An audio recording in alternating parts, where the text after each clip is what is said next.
Yes, good morning all of you. चलो, तो अब मैंने अभी देखा कि तुम लोग को पेपर में जो क्वेश्चंस लास्ट के आ गए हैं वो डायरेक्शन सेंस के बाद में कोडिंग डिकोडिंग के क्वेश्चन आ गए। ठीक है।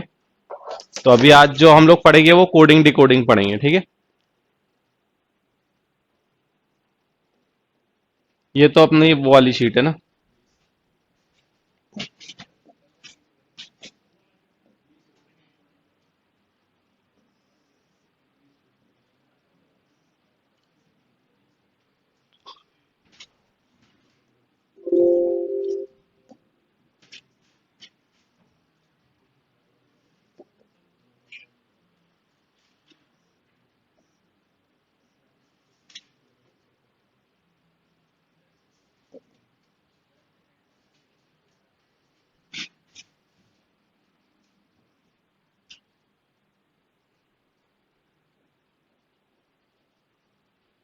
लास्ट क्लास में हमने 20 क्वेश्चंस तक कर लिए थे।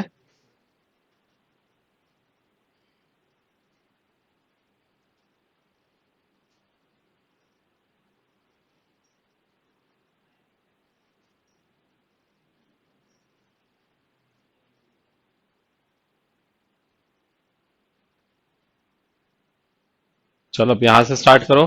अब ये कोडिंग डिकोडिंग के क्वेश्चन आ गए। ठीक है। कोई प्रॉब्लम नहीं, अब वैसे भी हमें सब पढ़ना ही है।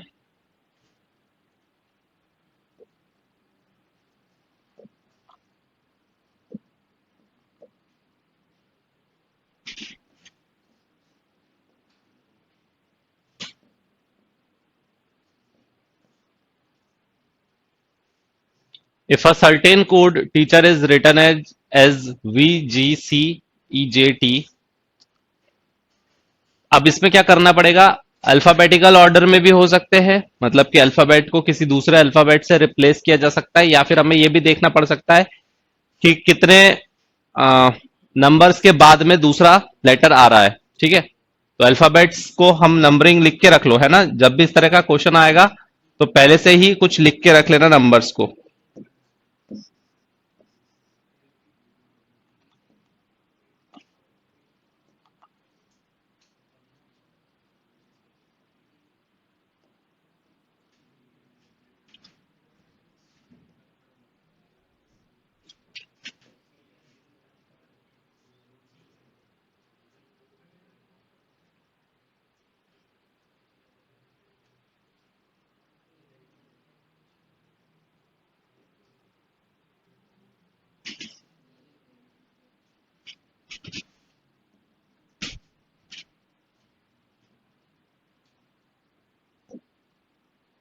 तो ए बी सी डी ऐसे करके सारे अप टू जेड तक लिख लो। और नीचे 1 2 3 4 सारे लिख लो अप टू 26 27। कितने होते हैं? 27 ना। 26 तक लिख लो सारे नंबर्स। अपनी कॉपी में लिखो 1 to 26। सारे A to Z सारे लिखो नंबर्स।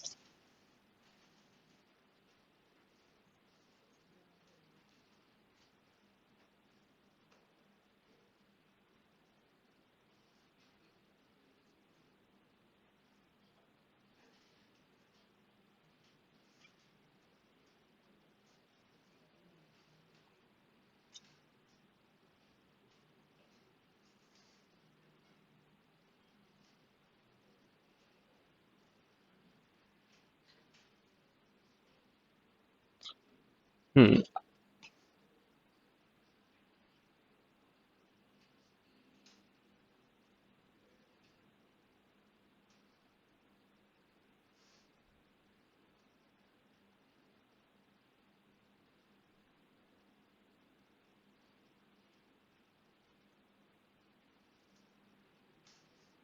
अब बताओ इसमें क्या लॉजिक लग रहा है? एक छोड़कर TUV EF G ABC। ठीक है। तो एक छोड़कर आ रहा है, तो DEF UV WLMN। कौन सा वाला आ गया? D option. ठीक है।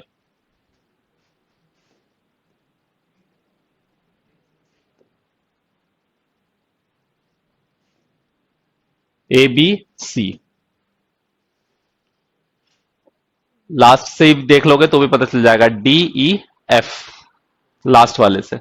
ठीक है, तो यहां पर ये जो भी वर्ड्स दिए हुए हैं उसका एक छोड़कर ये अगला कैरेक्टर दिया हुआ है, एक एक कैरेक्टर छोड़कर अगला कैरेक्टर दिया है, तो फिर हमें ये बताना है कि इसके लिए कौन सा वाला होगा। क्लियर है?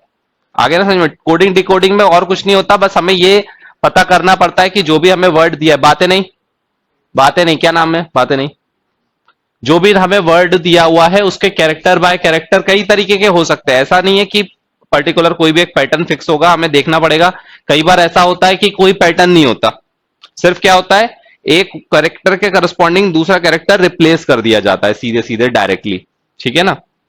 तो वो अभी क्वेश्चन प्रैक्टिस समझ में आ जाएगा। वैसे ये टॉपिक हम बाद में फिर से पढ़ेंगे, ये अब इसमें क्वेश्चंस आ गए हैं तो कर लेते हैं। इसमें रीजनिंग में कोई भी ऐसा टॉपिक नहीं होता जो हमें पढ़ना पड़े अलग से ही। करो ये वाला क्वेश्चन।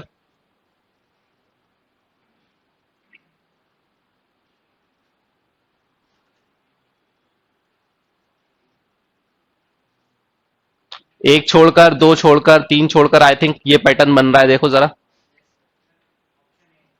ठीक है,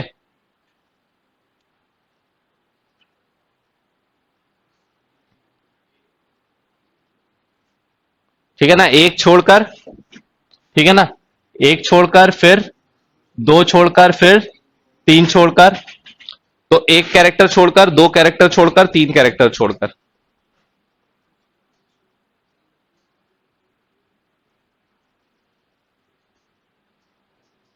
ठीक है, ऑप्शन है,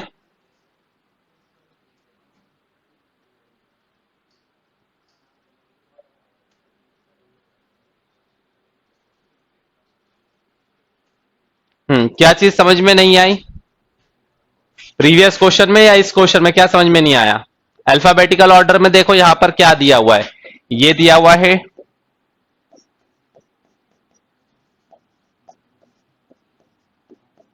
टीचर, और टीचर के करस्पॉन्डिंग हमें कोड दिया हुआ है VGCEG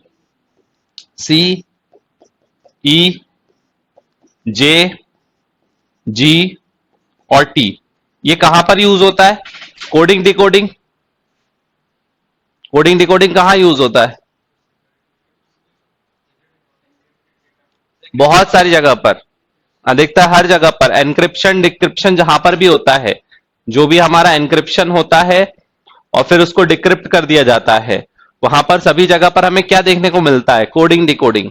जो भी हम टेक्स्ट मैसेज करते हैं या फिर व्हाट्सएप पे भी अभी फीचर आ गया है जिसमें दिखता है तुम्हारा एंड टू एंड एनक्रिप्शन। तो उसका मतलब क्या है कि जो भी यहां पर तुम टेक्स्ट यहां से सेंडर से भेजोगे, सेंडर के पास से कोई भी तुम डेटा भेजोगे, इंफॉर्मेशन भेजोगे, और जब वो रिसीवर के एंड पर आती है उसके बीच में वो जो डेटा है वो एनक्रिप्ट हो चुका होता है। मतलब कि अगर यहां से किसी ने हेलो भेजा तो वो यहां पर हेलो नहीं ट्रांसमिट होगा, यहां पर कुछ भी एक सिंबॉलिक रिप्रेजेंटेशन, उसके करस्पॉन्डिंग कोई दूसरा वर्ड रिप्लेस हो चुका होगा। मतलब कि इसमें एक साइफर टेक्स्ट लगता है। साइफर टेक्स्ट क्या होता है? मतलब कि इस पे कोई भी एक चेंज करने के लिए, जैसे कि यहां पर अब मैंने बोला ना कि टी के बाद +1 कर दिया, टी के बाद यू और फिर उसके बाद वी, बल्कि एक तरीके से देखा जाए तो +2 कर दिया। ठीक है, तो इसका मतलब यह है कि टी पे +2 करने पर हमें नया कैरेक्टर मिला वी। तो ये एक तरीके से क्या हो गया? ये हमारा साइफर टेक्स्ट हो गया, जो हमारा कोडिंग डिकोडिंग के लिए काम में आ रहा है। ठीक है, तो ये साइफर टेक्स्ट यहां से जाएगा और फिर रिसीवर के एंड पर जो मिलेगा तो फिर से इसको डिकोड कर दिया जाएगा। मतलब कि जो हमने इसमें से ऐड किया उसको फिर से क्या कर देंगे? सब्ट्रैक्ट। ये एक मैकेनिज्म बता रहा हूं, ऐसी कई सारी मैकेनिज्म होती है। ठीक है ना? मॉड्यूलो कर दिया जाता है, कोई एक फंक्शन में पास कर दिया जाता है और उसके करस्पॉन्डिंग जो भी आउटपुट आता है वो यहां पर ट्रांसमिट कर दिया जाता है, फिर रिसीवर के एंड पे उसको रिवर्स प्रोसेस कर दिया जाएगा। मतलब जो भी साइफर टेक्स्ट उसमें ऐड किया उसको हटाया जाएगा तो ओरिजिनल वर्ड यहां पर फिर मिल जाएगा। तो इससे फायदा ये होता है कि मान लो कि कोई एक हैकर है, कोई एक हैकर है जो कि यहां पर हैक करने की कोशिश कर रहा है जो भी हमने मैसेज भेजा है, तो वो हैकर जब उस टेक्स्ट को पढ़ेगा तो उसको एक्चुअल इंफॉर्मेशन नहीं मिलेगी क्योंकि वो एनक्रिप्टेड फॉर्म में होगी। ठीक है ना? अब हैकर भी कई तरीके के एल्गोरिदम्स लगा सकता है उसको डिक्रिप्ट करने के लिए। वो भी अगर उसको ये साइफर पता चल गया, अगर ये जो साइफर टेक्स्ट अगर उसके पास आ गया, साइफर टेक्स्ट भी नहीं कहेंगे, एक्चुअल में इसको की कहेंगे। साइफर टेक्स्ट तो क्या होता है, जब वो एनक्रिप्ट कर दिया जाता है तब होता है ना। तो यहां पर एक की लगाया जाएगा और की लगाने के बाद जो टेक्स्ट हमें मिलेगा उसको हम साइफर टेक्स्ट बोलते हैं। ठीक है, तो जैसे कि हमने +2 किया तो वो एक तरीके से की हो गई, और उसके बाद जो हमें मिला उसको हम बोलेंगे साइफर टेक्स्ट, ये जो पूरा हमें मिला। ठीक है, तो इस साइफर टेक्स्ट को जब हम भेजेंगे तो हैकर के पास अगर ये की आ गई तो वो उसको डिक्रिप्ट कर सकता है। ठीक है ना। तो में से कई लोगों ने पेन ड्राइव कोर्स लिया होगा, ठीक है ना, तो पेन ड्राइव कोर्स में भी यही चीज है ना। तो यहां पर भी जो तुम्हारे वीडियोस होते हैं उनको हम एनक्रिप्ट करके देखते हैं की के करस्पॉन्डिंग। ठीक है, अब वो की तुम लोग के पास नहीं है। सारा खेल उसी का है। अब कोई हैकर उसको एनक्रिप्ट डिक्रिप्ट करना भी चाहेगा तो क्या लगेगा, उसको पीएनसी लगेगी, परमिटेशन एंड कॉम्बिनेशन। ठीक है, अब परम्यूटेशन एंड कॉम्बिनेशन लगने का मतलब क्या हो गया, इसका मतलब ये हो गया कि अगर उसको मान लो कि ये बता भी दिया जाए कि कितने वर्ड की है, ठीक है ना, मान लो कि अगर मैं बोलता हूं कि 1 2 3 4 5 लेटर्स की है, और मैं बोल देता हूं कि सिर्फ न्यूमेरिक नंबर्स आने वाले हैं, तो हर एक पे क्या पॉसिबिलिटी हो सकती है, 0 to 9, 10 में से कुछ भी आ सकता है। तो 10 में से कुछ भी, 10 में से कुछ भी, 10 में से कुछ भी, इसका मतलब 10⁵ इतनी पॉसिबिलिटीज यहां पर रहेंगी। तो इतनी पॉसिबिलिटीज यहां पर लगानी पड़ेगी, तब जाकर उसमें से कोई एक पॉसिबिलिटी पर डिक्रिप्ट कर दिया जाएगा। ठीक है, और जितनी बड़ी ये की होगी उतना ज्यादा कॉम्प्लिकेटेड हो जाएगा उसको डिक्रिप्ट करना। प्लस उसके बाद जितने यहां पर मैं कैरेक्टर्स यूज कर रहा हूं वो जितने बढ़ जाएंगे और बढ़ जाएगा। जैसे कि अभी तो मैं सिर्फ 0 to 9 बोल रहा हूं, अगर मैंने इसमें अल्फाबेट्स को भी इंक्लूड कर दिया तो और बढ़ जाएगा, स्पेशल सिंबल्स को भी यूज कर दिया तो और बढ़ जाएगा। तो जब मैं यहां पर आया था तो फिर मैंने बोला था कि इस तरीके से वीडियोस दो, पहले लॉक मैकेनिज्म था तो पासवर्ड से खुलता था, अब उसको मैंने एनक्रिप्ट करवा के वीडियोस दिलवाए, और फिर उसमें भी हमने मशीन कोड से बाउंड करवाया कि जिस मशीन पे लगेगा उस मशीन कोड पे ही चलेगा। ठीक है ना, तो ये पूरी एल्गोरिदम मैंने बोला कि इस तरीके से दो। अब लगा के दिखाओ। ठीक है, स्पेशल कैरेक्टर्स भी हैं, अल्फाबेट्स भी हैं और लेटर्स भी हैं की में, और लेंथ भी 10 से मोर है। ठीक है ना, और उसके बाद भी और भी तरीके होते हैं। ठीक है ना, और भी कई सारी चीजें होती है, वो सारी डिटेल तुमको नहीं बताऊंगा मैं। धीरे धीरे अब सब पढ़ोगे तो आ जाएगा समझ में, और भी डिटेल्स होती हैं। तो इस तरीके से एनक्रिप्शन डिक्रिप्शन हर जगह पे यूज होता है। ठीक है ना, तो बहुत सारी चीजें हैं अभी सीखने के लिए, तो ये तो शुरुआती दौर है ना, तो ये बहुत इंपॉर्टेंट है चीजों को समझना कि हम पढ़ तो लेते हैं लेकिन हमें ये नहीं पता चलता कि हाँ कहाँ पे यूज हो रही है। और भी सही कई जगह पे नेटवर्किंग में तो सबसे ज्यादा यूज होता है ना, जो डेटा एक जगह से दूसरी जगह पे ट्रांसमिट होता है तो वहां पर सब जगह पर ये यूज होता है।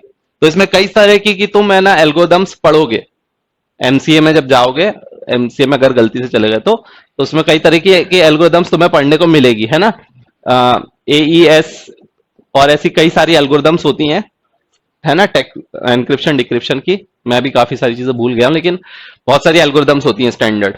ठीक है ना, तो यहां पर हमने क्या किया है, यहां पर हमने हर लेटर पे दो दो कैरेक्टर्स को प्लस कर दिया है, ई के बाद एफ के बाद जी, ए के बाद बी के बाद सी, डी सी के बाद डी के बाद ई। तो उसी तरीके से अगर हमसे पूछा जाए कि DULLARD इसको कन्वर्ट करेंगे तो किस में करेंगे, तो डी के बाद ई के बाद एफ, यू के बाद वी के बाद डब्ल्यू, एल एम के बाद एन, ए बी के बाद सी, आर एस के बाद टी, डी ई के बाद एफ। तो हमारे पास ये वर्ड आ गया जो कि ये है डी। अब आ गया सबको समझ में, जिसको नहीं समझ में आया था। हाँ, ब्रूट फोर्स अटैक से जिंदगी भर लगे रहना, क्रैक कर नहीं कर पाओगे। ब्रूट फोर्स मतलब पता है क्या होता है? हाँ, ब्रूट फोर्स अप्रोच क्या होती है? सबसे घटिया अप्रोच। आई बात समझ में? ब्रूट फोर्स मतलब क्या होता है? ब्रूट फोर्स सीधी साफ भाषा में कहूं तो सबसे घटिया अप्रोच। ब्रूट फोर्स मतलब ये होता है कि हमें कुछ भी नहीं पता, ना ही हमें कोई हमें एल्गोरिदम पता है ना कुछ पता है, हम at random hit and trial कर रहे हैं। अब ये पूरा किस्मत के ऊपर है, कभी हो जाए तो हो जाए, नहीं तो नहीं हो जाए, बस काम होना चाहिए। ब्रूट फोर्स मतलब बस काम होना चाहिए, इररिस्पेक्टिव कि कितना टाइम लग रहा है। आई बात समझ में? तो कभी इंटरव्यू में पूछा जाता है ना कि अच्छा चलो इसकी ब्रूट फोर्स अप्रोच बता दो, तो ब्रूट फोर्स मतलब तुमसे जो बनता है वो बता दो। अभी भाड़ में जाए टाइम कॉम्प्लेक्सिटी, भाड़ में जाए टाइम कितना लग रहा है, पहले आंसर तो बताओ, बाद में उसको ऑप्टिमाइज करेंगे, बाद में उसको इंप्रूव करके टाइम लाएंगे। ठीक है ना? तो ब्रूट फोर्स क्या होता है? इट रैंडमली, है ना? हैकर्स जो कई बार करते तो वो ब्रूट फोर्स ही करते, उनको एल्गोरिदम नहीं पता, तो वो क्या करेंगे, रैंडमली कुछ भी कीज मारेंगे। अब अगर सक्सेसफुल हो जाए तो ठीक है, नहीं तो कुछ नहीं, राम भरोसे। ठीक है, चलो नेक्स्ट। इसके लिए तो हमने देख लिया था, है ना? इसमें एफ के बाद जी छोड़कर एच, उसके बाद आर के लिए क्या है, यू, तो आर के बाद एस के बाद टी, मतलब यहां पर देखा जाए तो एक तरीके से एक कैरेक्टर छोड़ के, यहां पर दो कैरेक्टर छोड़ के, तीन कैरेक्टर छोड़ के, इस तरीके से। ठीक है, तो ऑप्शन ए इसमें सेटिस्फाई कर रहा है। क्लियर है? नेक्स्ट।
क्या आ रहा है?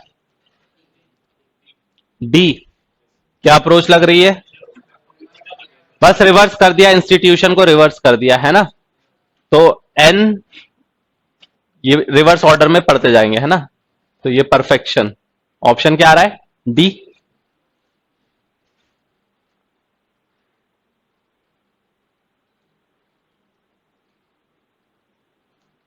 नेक्स्ट।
चलो आंसर बताओ।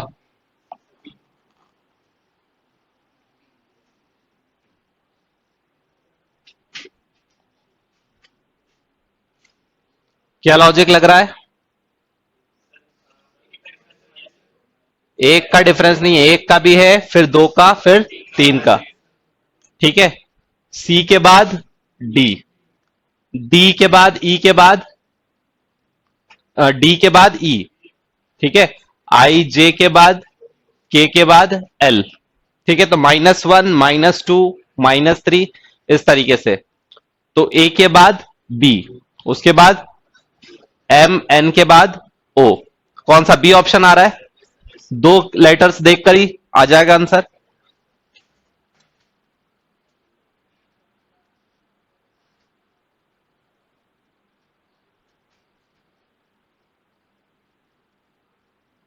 क्लियर है?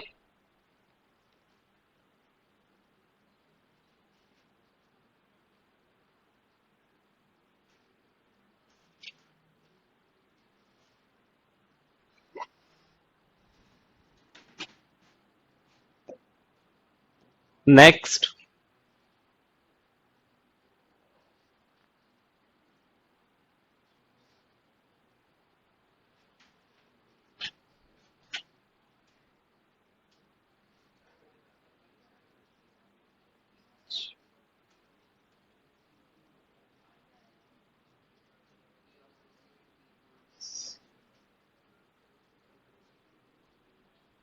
तीन तीन छोड़कर।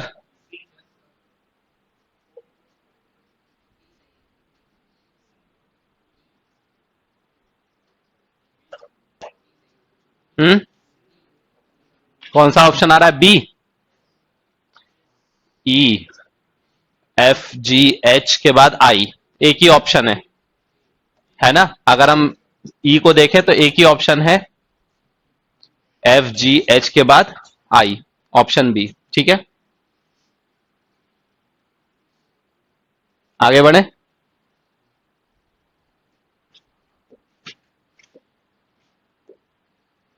हम्म if sand is called air, air is called plateau, plateau is called well, well is called island, island is called sky, then where will a woman draw water?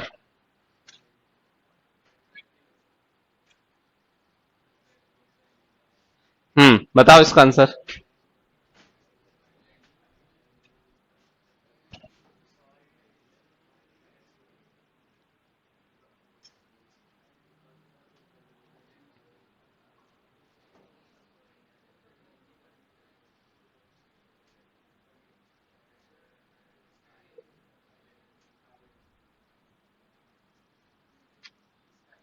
ठीक है, तो अब क्या, देखो इसमें क्या बोला गया है कि सैंड को एयर बोल दिया है, एयर को प्लेट्यू बोल दिया है, प्लेट्यू को वेल बोल दिया है, वेल को आइलैंड और आइलैंड को स्काई।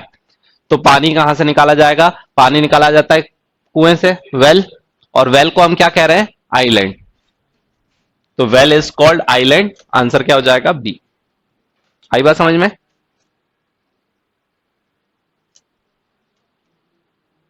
पानी कहां से निकलेगा? वेल से, और वेल को हम क्या कहेंगे? आइलैंड। क्लियर?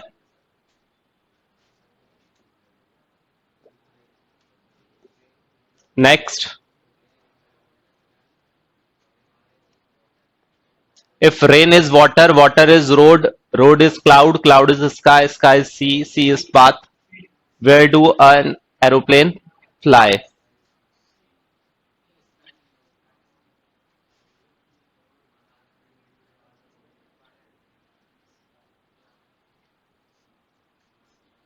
बोलो।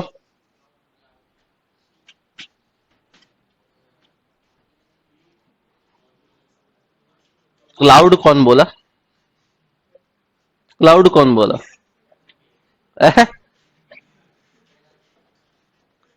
क्लाउड कौन बोला मुझे बता। देखो क्या लिखा है, रोड इज क्लाउड।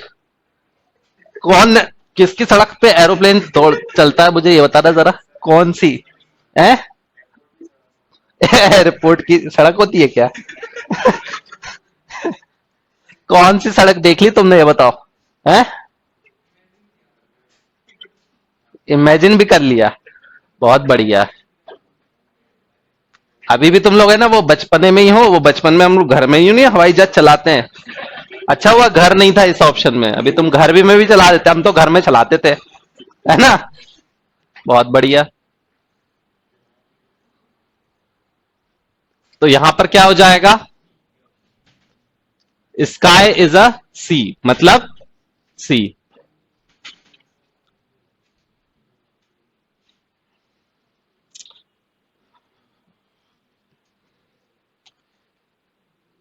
तुम लोग अपने बच्चों को क्या सिखाओगे?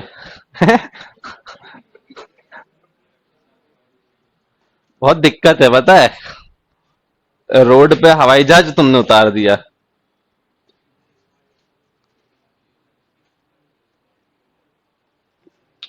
A finger is called toe, toe is called foot, foot is called thumb, thumb is called ankle, ankle is called palm, and palm is called knee. Which one figure has the different name? बताओ।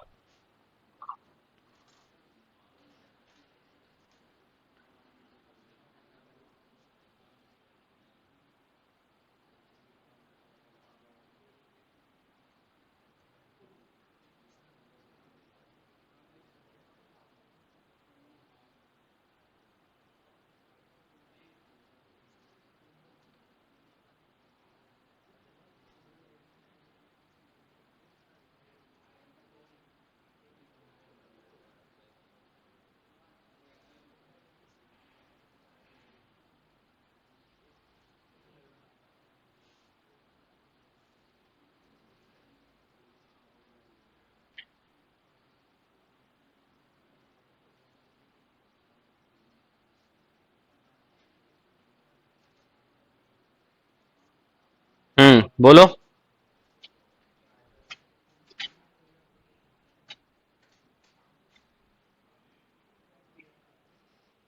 Which one finger has different name? हाथों में जो होती है वो चार उंगली होती है और एक अंगूठा होता है, तो एक फिंगर जिसका दूसरा नाम होता है वो क्या होता है? थंब। ठीक है ना? फिंगर्स में ऐसी फिंगर जिसका नाम अलग होता है, तो चार फिंगर्स होती है और इसको हम भले फिंगर बोलते हैं लेकिन इसको हम अलग नाम क्या दिया है? थंब। और थंब को हम क्या बोल रहे हैं? Thumb is called ankle. तो ऑप्शन बी। ठीक है।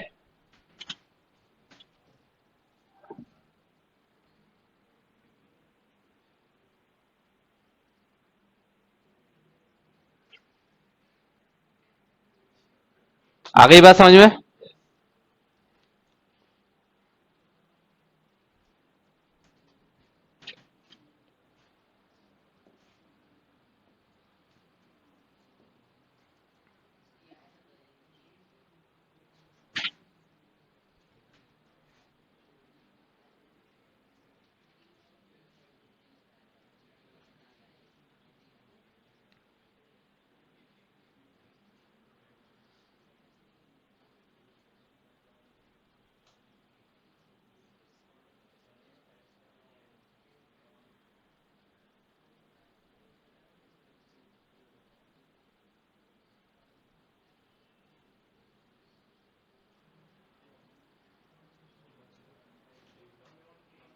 देखो यहां पर जो वर्ड दिया है उसके करस्पॉन्डिंग एक दूसरा वर्ड दिया हुआ है, ठीक है ना? अब हमें अगर देखें तो पहले इसमें कॉमन देखना चाहिए कि यहां पर जैसे कि हमें लिखा है delicious juicy fruit, beautiful white lily और लिली एंड फ्रूट। तो अब देखो इन दोनों में कौन सा कॉमन है? लिली कॉमन है। ठीक है।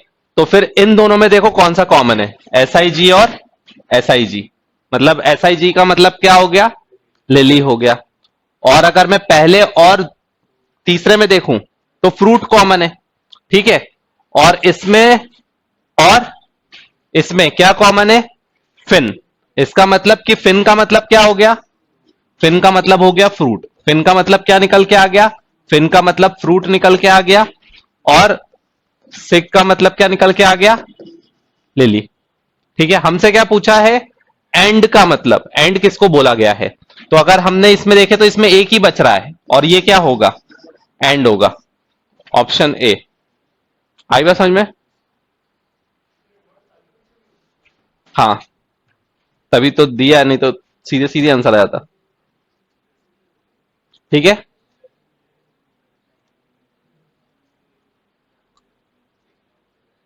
आ गया समझ में?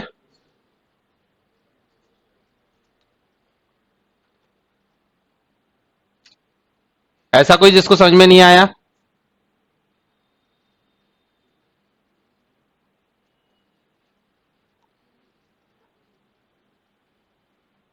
नेक्स्ट।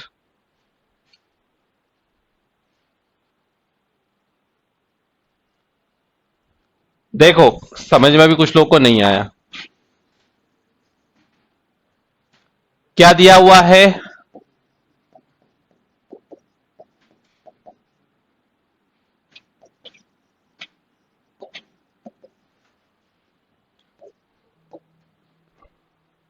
Delicious juicy fruit. ठीक है। एक हमें सेंटेंस ये दिया हुआ है। दूसरा सेंटेंस हमें क्या दिया हुआ है? टाई डिप सिग मीन्स ब्यूटीफुल व्हाइट लिली। और तीसरा हमें क्या दिया हुआ है?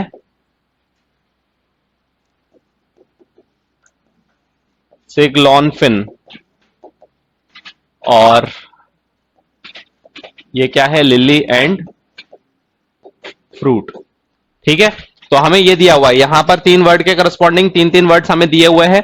अब इसमें ये जो नंबर्स हमें, ये जो वर्ड्स दिए इसके करस्पॉन्डिंग कोई सा भी एक हो सकता है, जंबल्ड ऑर्डर होंगे, सीधे सीधे नहीं हो सकते। तो हमें क्या करना पड़ेगा? कॉमन चीजें देखनी पड़ेगी कि कौन सा वर्ड कॉमन है। तो अगर हम यहां पर देखें तो अ, इसमें और इसमें हमें क्या कॉमन दिख रहा है? लिली। और इन दोनों में हमें क्या कॉमन दिख रहा है? सिग। मतलब कि सिग मतलब क्या हो गया, लिली हो गया। उसके बाद अगर हम देखें तो और क्या कॉमन दिख रहा है, फर्स्ट में और थर्ड में हमें कॉमन दिख रहा है फ्रूट। यहां पर भी क्या आ रहा है, फ्रूट, और यहां पर भी क्या आ रहा है, फ्रूट। और फर्स्ट में और थर्ड में इसमें क्या कॉमन आ रहा है, फिन। यहां पर भी फिन आ रहा है और यहां पर भी फिन आ रहा है, मतलब फिन मतलब क्या हो गया, फ्रूट।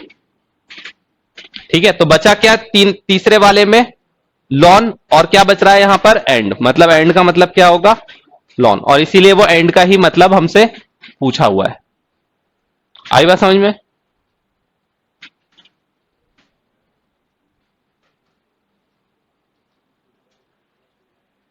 अब आ गया सबको समझ में।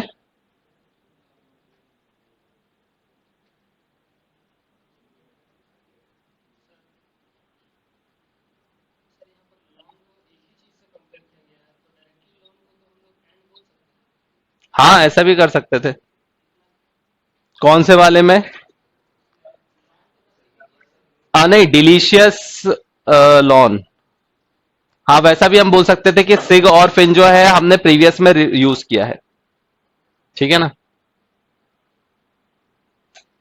आगे बढ़े।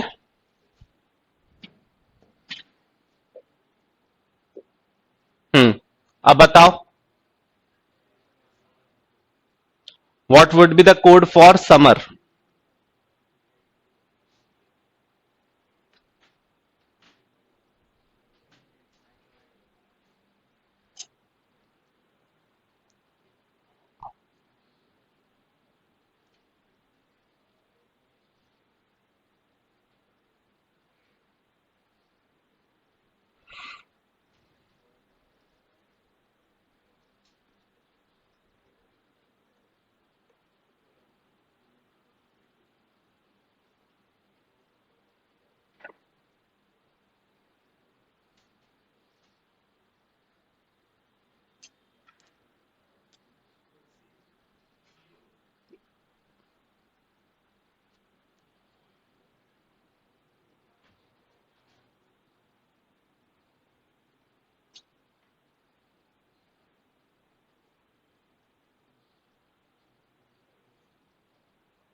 फर्स्ट और सेकंड में ओलंपिक कॉमन है ना। और वर्ड्स में हम देखें तो जीएनआर कॉमन है। ठीक है, तो जीएनआर मतलब क्या हो गया, ओलंपिक। ठीक है, इसके अलावा तो कुछ कॉमन नहीं है ना इसमें। और फिर उसके बाद हम देखें गेम्स, तो सेकंड और थर्ड में अगर हम देखें तो मॉडर्न गेम्स हिस्ट्री, तो क्या कॉमन दिख रहा है इसमें, हाई हाइटो है ना, हाइटो दोनों में कॉमन है, तो हाइटो मतलब क्या हो गया, गेम्स हो गया। ठीक है, तो समर का हमें मतलब ओलंपिक मिल गया और गेम्स मिल गया, तो बचा क्या, समर। और समर क्या होगा फिर, ईएमएफ।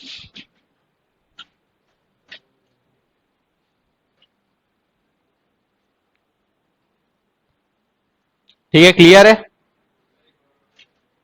देखो फर्स्ट में देखो, हमें यहां पर जो चीज निकालनी है ना उस पर फोकस करो, समर निकालना है। समर किस सेंटेंस में है, समर सेकंड में है, तो इसका मतलब यह है कि इसमें तीन वर्ड्स दिए, इसमें से मुझे दो को रिजेक्ट करना पड़ेगा।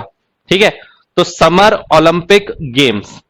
ठीक है, तो इसका मतलब पहले हमने फर्स्ट और सेकंड में देखा तो क्या कॉमन है, फर्स्ट और सेकंड में ओलंपिक कॉमन है। ठीक है, और फिर इसमें देखो तो इन दोनों में हमें क्या कॉमन दिख रहा है, जीएनआर। मतलब कि जीएनआर का मतलब क्या हो जाएगा, ओलंपिक। तो इन तीन में से जीएनआर रिजेक्ट हो गया।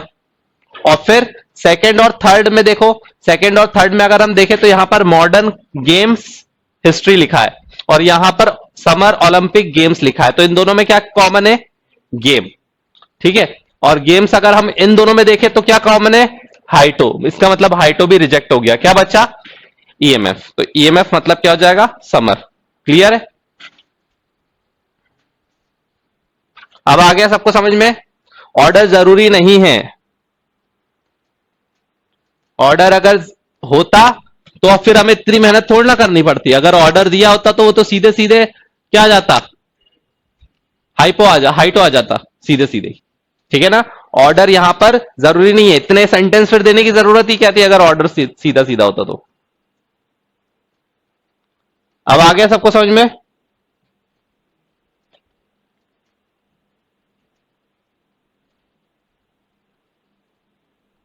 अब मैंने कल एक क्वेश्चन दिया था, उसका आंसर बताओ।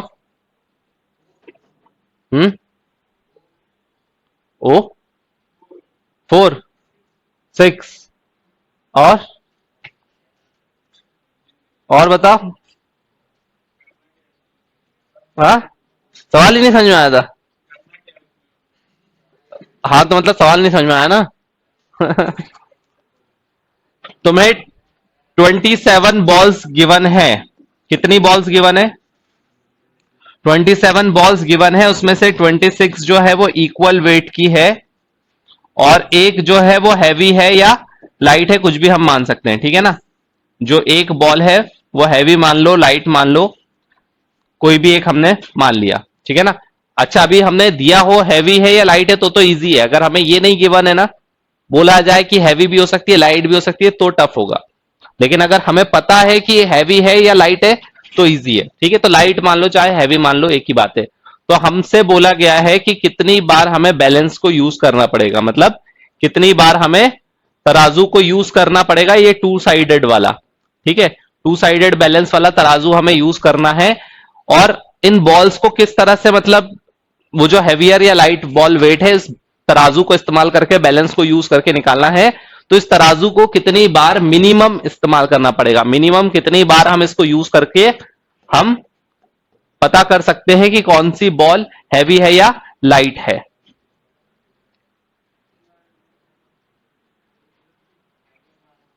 हाँ, 13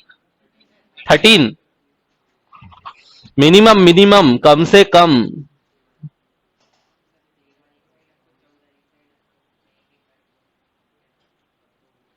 तुमने बता दिया, लेकिन मैं पूछ रहा हूं मिनिमम।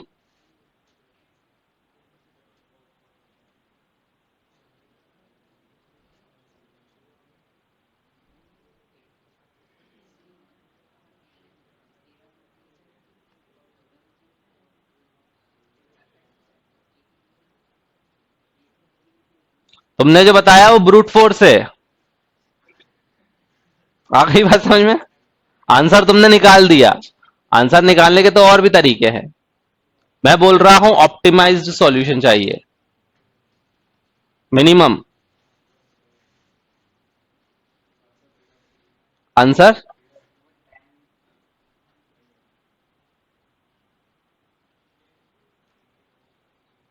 एक बार में कैसे पता करोगे? बताओ कैसे, ये भी तो बताओ, भविष्यवाणी करके।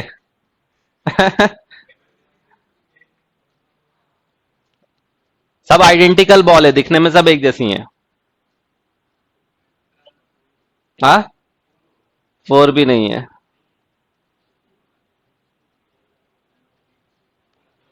देखो अब क्या करेंगे, इसको पहले 3 इक्वल पार्ट्स में डिवाइड कर लेंगे, 9 9 9, ठीक है। पहले इसको कितने पार्ट्स में डिवाइड कर देंगे, 9 9 और 9, ठीक है। 9 बॉल्स इधर को रखेंगे और 9 बॉल्स इधर रखेंगे। इसमें से कोई सा भी, मान लो कि ये ग्रुप ए है, ये ग्रुप बी है और ये ग्रुप सी है। तो मान लो कि मैंने ए ग्रुप की बॉल्स और बी ग्रुप की बॉल यहां पे रखी। अब डिपेंड करता है कि वो जो हैवियर बॉल है एक, वो इस ग्रुप में भी हो सकती है, इसमें भी हो सकती है, इसमें भी हो सकती है, किसी एक ग्रुप में होगी।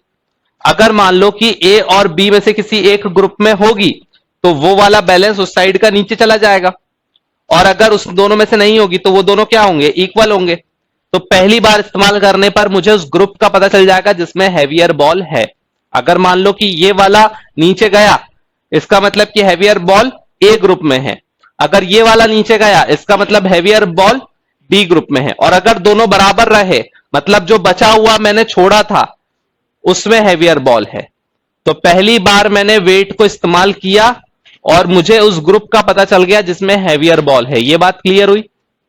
ठीक है, तो 18 बॉल रिजेक्ट। सिर्फ कितनी बची अब, 9 बॉल्स। एक बार इस्तेमाल किया, 18 रिजेक्ट। अब 9 बॉल्स बची।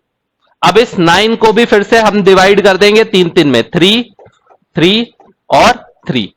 और फिर से अब हमने इसके ग्रुप्स बना दिए, कौन सा, A group, B group, C group. ठीक है, अब यहां पर 3 रखी और यहां पर 3 रखी, ये मान लो ग्रुप ए है और ये मान लो ग्रुप बी है। अगर ए वाला नीचे गया तो इसका मतलब कि ग्रुप ए में हैवियर है, अगर बी वाला नीचे गया तो बी में हैवियर है, और अगर दोनों बराबर रहे तो सी में हैवियर है। तो फिर से 6 रिजेक्ट हो जाएंगी, बचेगी कितनी, 3। कितनी बार हमने यूज किया, second time, second time use किया। और अब मेरे पास कितनी बॉल्स बची, 3 बॉल्स बची। तो अब हमारे पास अब 3 बॉल है, उसको भी 3 ग्रुप्स में ब्रेक कर दिया, ए बी सी। इसमें से एक रखी और इसमें एक रखी, मान लो ए का और बी का। अब अगर ये वाला नीचे गया मतलब ये वाली हैवियर है, नहीं तो ये वाली होगी, और अगर दोनों सेम रहा तो ये वाली हैवियर होगी। तो कितनी बार इस्तेमाल किया, 3 टाइम्स। आया समझ में, आ गया। तुमसे ज्यादा टाइम लग रहा है मेरे को, एक में नहीं निकाल पाया मैं।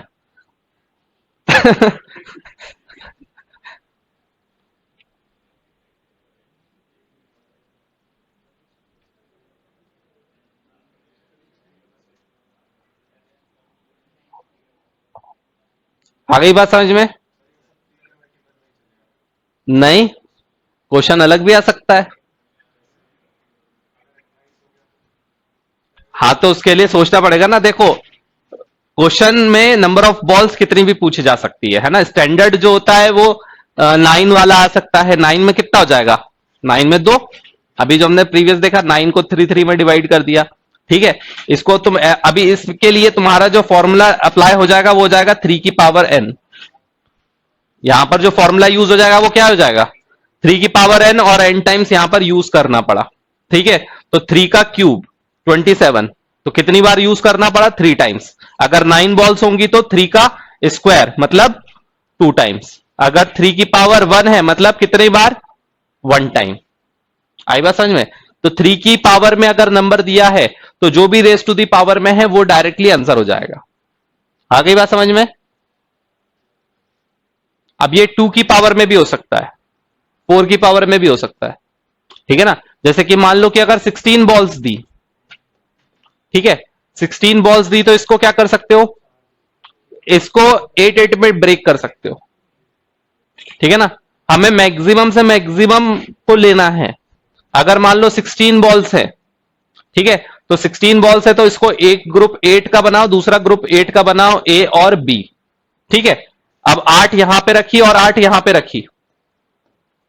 अब जो हैवियर होगी, इसीलिए मैंने कहा अगर हैवियर या लाइट पता है तो हम पता कर सकते हैं। अगर मुझे ये पता है कि एक का वेट अलग है लेकिन वो हैवियर है या लाइट है ये नहीं पता, तो प्रॉब्लम है। क्यों, क्योंकि अगर मैंने दोनों को अगर रख भी दिया ए और बी को, अगर मुझे ये पता है कि हैवियर बॉल है तो इसका मतलब कि जो नीचे जाएगा उसमें मेरी बॉल है जो कि ये मुझे निकालनी है। लेकिन अगर मुझे ये ना पता हो कि बॉल हैवियर है या लाइट है तो कौन सा वाला सिलेक्ट करूंगा ये भी नहीं पता चल पाएगा। ठीक है ना, तो अगर मान लो हैवियर वाली इसमें है तो इसका मतलब कि ये 8 रिजेक्ट हो जाएगी। फिर मेरे पास कितनी बची, 8। फिर उसको कितने में ब्रेक कर देंगे, 4 और 4 में। तो फिर इधर पे 4 रखेंगे, इधर पे 4 रखेंगे और फिर कोई सा एक रिजेक्ट हो जाएगा। तो फिर कितनी बची, 4 बची। फिर 2 इधर रखेंगे और 2 इधर रखेंगे और फिर एक एक, तो कितनी बार में निकल गया मेरा, 4 बार में। तो इसको हम बोल सकते हैं 2 की पावर 4 में 4 टाइम्स। 16 मतलब 2 रेज टू दी पावर 4। आ गई बात समझ में।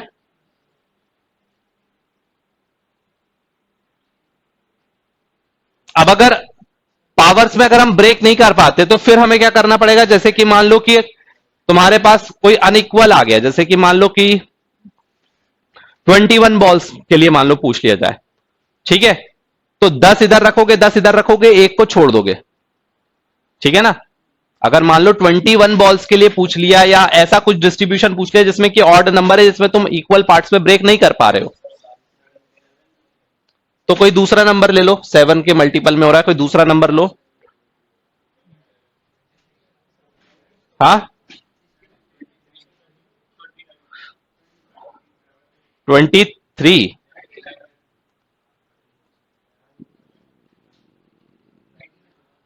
5 बॉल मान लो, स्टार्टिंग के लिए बेसिक 5 बॉल मान लो, है ना। अगर मान लो कि 5 बॉल अगर मैंने मानी, तो इसमें 2 रखोगे और इसमें 2 रखोगे और एक को छोड़ दोगे, ठीक है। अगर ये दोनों में से कोई अगर नीचे झुका, मतलब कि उसमें से क्या होगा, हैवियर होगी। और अगर दोनों इक्वल रहे तो कौन सी डिफेक्टिव हो जाएगी, ये वाली। तो इसमें अब पॉसिबिलिटी क्या हो सकती है, मिनिमम और मैक्सिमम। कि मिनिमम एक बार में भी हम निकाल सकते हैं, जो हमने छोड़ी है अगर वही डिफेक्टिव होगी तो ये दोनों क्या होंगे, बराबर पे होंगे। तो जो हमने छोड़ी है वो बॉल हो जाएगी। और अगर इसमें से कोई एक बैलेंस नीचे की तरफ गया, ठीक है ना, अगर हैवियर बॉल फाइंड करनी है जो बैलेंस नीचे की तरफ गया, तो ये 3 रिजेक्ट हो जाएंगे और फिर क्या बचेगी, 2। मतलब कि पहली स्टेप में हमें एक बॉल को छोड़ना पड़ेगा और बाकियों को बैलेंस में रख देंगे, और उसके बाद में फिर वो इक्वल डिस्ट्रीब्यूटेड में आ जाएगा, सिर्फ एक बैलेंस यूज करने के बाद। और फिर उसमें आंसर हमारे पास 2 हो जाएंगे कि मिनिमम हमें एक बार में पता चल सकता है और मैक्सिमम हमें इतनी बार इस्तेमाल करना पड़ सकता है। आई बात समझ में? क्वेश्चन आया कि नहीं आया समझ में? अब ये क्वेश्चन बहुत छोटा लग रहा होगा, लेकिन ये अमेजॉन, माइक्रोसॉफ्ट और गूगल जैसी कंपनीज के इंटरव्यू में पूछा गया है, ठीक है ना। कितना छोटी सी चीज है ना। अब मुझसे पूछा गया था 9 बॉल्स के लिए, और सिमेंटेक कंपनी में मैंने इंटरव्यू दिया था तब मेरा इंटर्नशिप के लिए, तो उसमें मुझसे 9 बॉल्स का पूछा था और 9 बॉल्स का मैंने आंसर दे दिया था। उसके बाद उन्होंने बोला था कि इसको कोड के फॉर्म में इंप्लीमेंट करो, इसकी कोडिंग करो, ठीक है। बताओ कोड कैसे बनेगा इसका।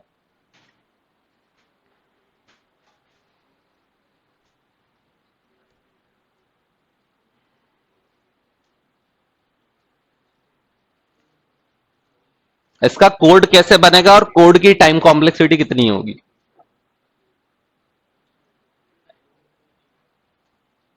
और यही सवाल निमसेट में भी पूछा गया है। निमसेट में कोड लिखने के लिए नहीं पूछा, नहीं, सिर्फ ये पूछा कि कितनी बार बैलेंस यूज किया गया है।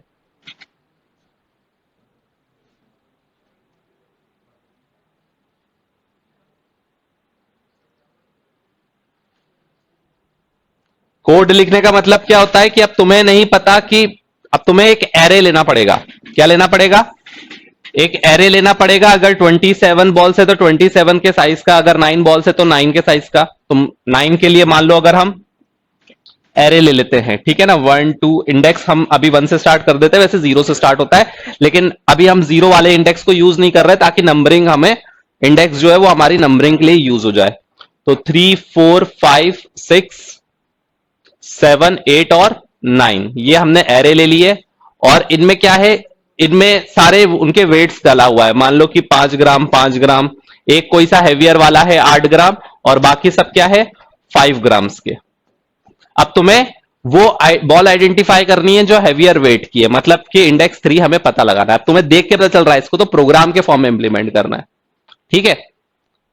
अब मोस्टली स्टूडेंट्स ने सबने क्या आंसर दिया, सिंपल एक फॉर लूप लगाया, फॉर आई इक्वल टू 1 से लेकर आई लेस देन इक्वल टू 9 तक, आई प्लस प्लस, ठीक है। और फिर उसको कंपेयर कर दिया, क्या, एक कोई सा वेट नाम का एक वेरिएबल ले लिया, इंट वेट, ठीक है। और इस वेट में पहले इनिशियली असाइन कर दिया, क्या, इस वेट में पहले इनिशियली पहले वाले जो एरे है, एरे का जो पहले वाले का जो वेट है उसको असाइन कर दिया, इसको 2 से स्टार्ट कर दो मान लो, ठीक है। और फिर यहां पर लगा दिया इफ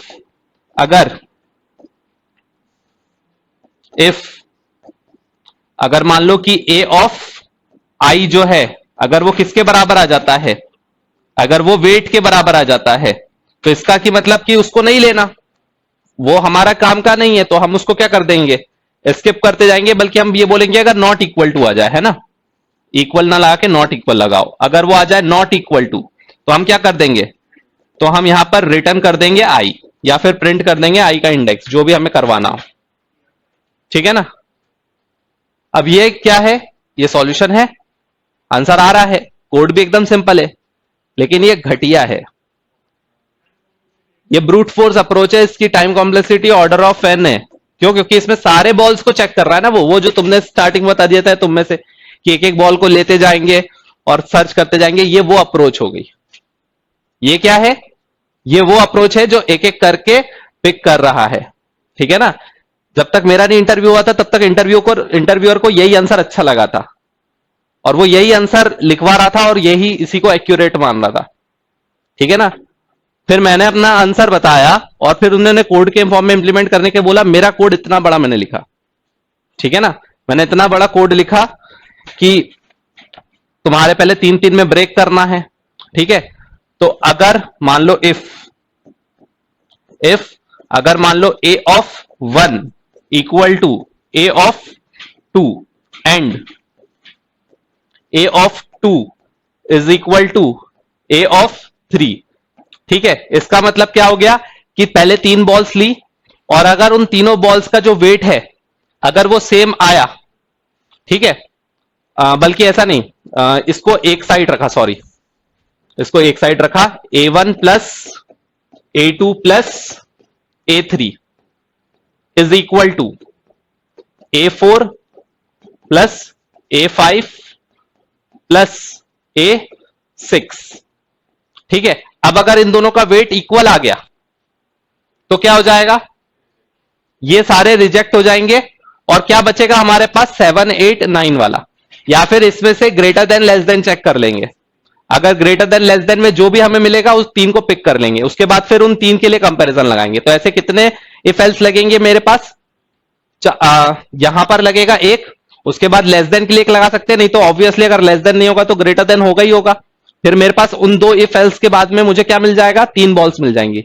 फिर उन 3 बॉल्स के लिए फिर से 2 इफ एल्स लगेंगे, ठीक है। और फिर लास्ट में एक एक बॉल के लिए एक एक इफ एल्स लगेगा, मतलब करीब करीब 6 इफ एल्स लगेंगे, ठीक है ना। करीब करीब 5 से 6 इफ एल्स लगेंगे। देखने में मेरा कोड क्या है, बहुत बड़ा है, ठीक है ना। तो वो वही बोल दिया कि इतना बड़ा कोड लिखने की जरूरत क्या थी, तो एक लाइन का कोड है, फॉर लूप लगा के चल जाएगा। अरे तुम्हें वो एक लाइन का दिख रहा है, मुझे वो 9 लाइन दिख रही है। वो लूप क्या चलेगा, वो हर बार चलेगा। मैंने इसमें भले ही 10 लाइन लिखी है लेकिन इसमें हमेशा सारी लाइन थोड़ी ना चलेगी। इसमें इफ की कंडीशन चेक होगी, उसके बाद सारी लाइन स्किप हो जाएगी, फिर सीधे अगली वाले लाइन का कोड चलेगा, फिर सारी लाइन स्किप हो जाएगी और फिर सिर्फ 3 लाइन का कोड चलेगा हमेशा। तो कौन सा वाला बेस्ट हो गया, ये।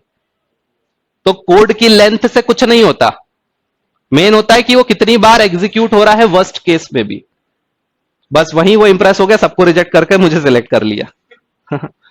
ये होता है, इससे कोई फर्क नहीं पड़ता कि कितना बड़ा तुमने कोड लिखा है, टाइम कॉम्प्लेक्सिटी कितना ऑप्टिमाइज्ड है। तो अब ये सब चीजें क्या है, सब कनेक्ट होती जाएगी धीरे धीरे। जो जो चीजें हम पढ़ते जा रहे हैं ना वो सब चीजें कनेक्ट होती जाएगी। आ गई बात समझ में। तो ये बहुत इंपॉर्टेंट चीजें हैं। अब जिसको भी प्लेसमेंट लग जाए इंटरव्यू में ये पूछ लिया जाए, मुझे 1 लाख का चेक पहुंचा देना घर पे। हाँ ही बात समझ में, 1 लाख का चेक सीधे मेरे घर पे आ जाना चाहिए।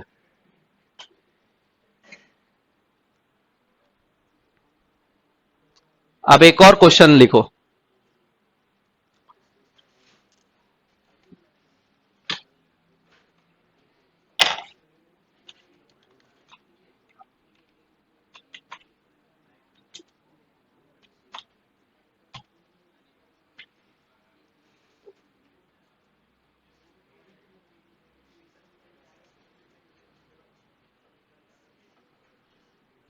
एक आदमी है, उसकी 3 बेटियां हैं,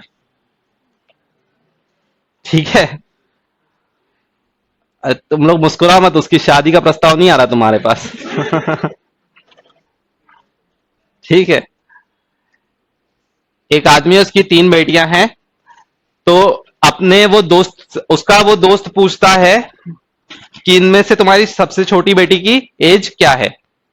तो उसने कहा कि मेरी तीनों बेटियों की जो एज है उनका प्रोडक्ट 72 है। लिख लो।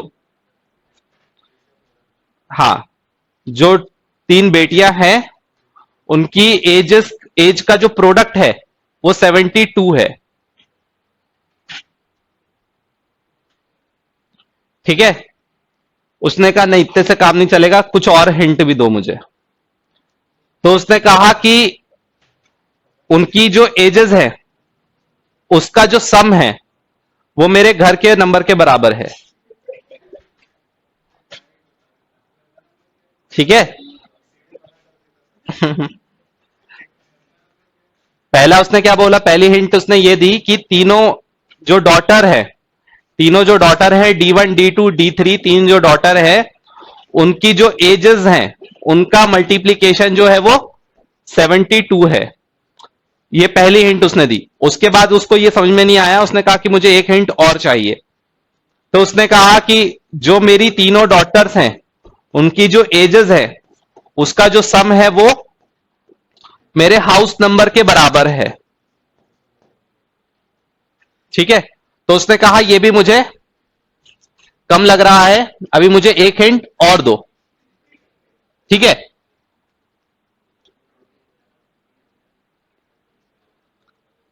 इसमें आई थिंक सबसे बड़ी बेटी की उम्र पूछी है। एक सेकेंड, बड़ी या सबसे छोटी? एक सेकंड में बताता हूं, सबसे बड़ी या सबसे छोटी।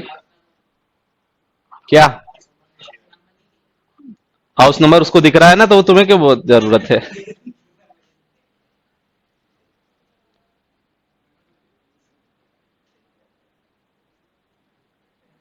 ठीक है, तीनों बेटियों की एज निकालनी है, तुम तो ये मान लो।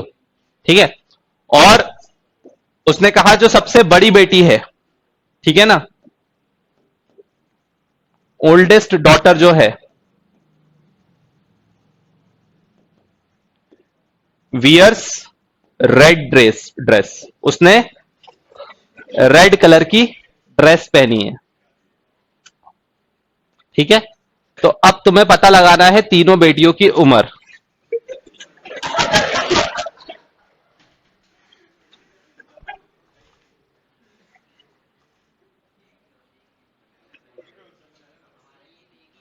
क्या? एक हिंट कहा है, तीन हिंट उसने दे दी।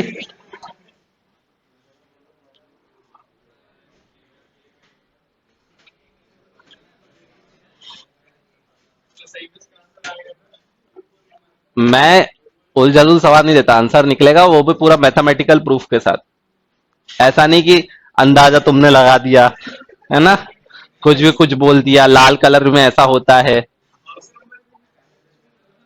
उसको तो, उसको पता है ना, वो तो वहां पे तो उसको, उसका दोस्त है वो जिससे वो बात कर रहा है, तो उसके दोस्त को तो पता होगा ना उसके घर का नंबर।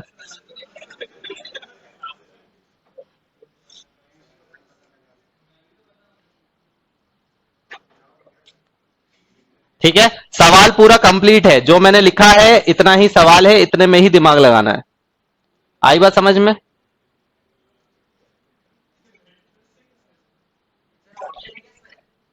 ऑप्शन का क्या करोगे? ऑप्शन में, ऑप्शन में कल देता हूं, आज तुम लोग सॉल्व तो करो। ठीक है, चलो तो इसको सॉल्व करना, इसलिए तुमको सैटरडे को दिया है, संडे में भी पूरा दिमाग लगाना। गूगल पापा नहीं करना, है ना, गूगल पापा करने से तुम्हारा कुछ नहीं होने वाला। ठीक है, खुद का दिमाग लगाओ और आंसर निकालना। क्या?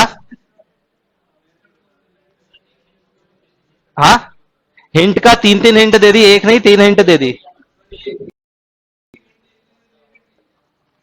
क्या रिलेटेड है? मैं तीनों हिंट को इस्तेमाल करूंगा और मैथमेटिकली प्रूफ करूंगा। इसमें से मुझे सब पता है। ठीक है ना, तो यही तो तुम्हें दिमाग लगाना है। ठीक है, तो इस क्वेश्चन को करो, बढ़िया बढ़िया क्वेश्चन दूंगा तुमको, इंटरव्यू के लिए तैयारी नहीं करनी पड़ेगी। ठीक है ना, अभी पूरे साल भर में तो तुम लोग, अगर एक एक सवाल भी मैं एक दिन कराता रहा ना, तो तुम लोगों को इंटरव्यू में कभी तैयारी नहीं करनी पड़ेगी, डायरेक्ट तुम लोग इंटरव्यू निकाल दोगे। चलो, तो इसको करना। ठीक है, थैंक यू।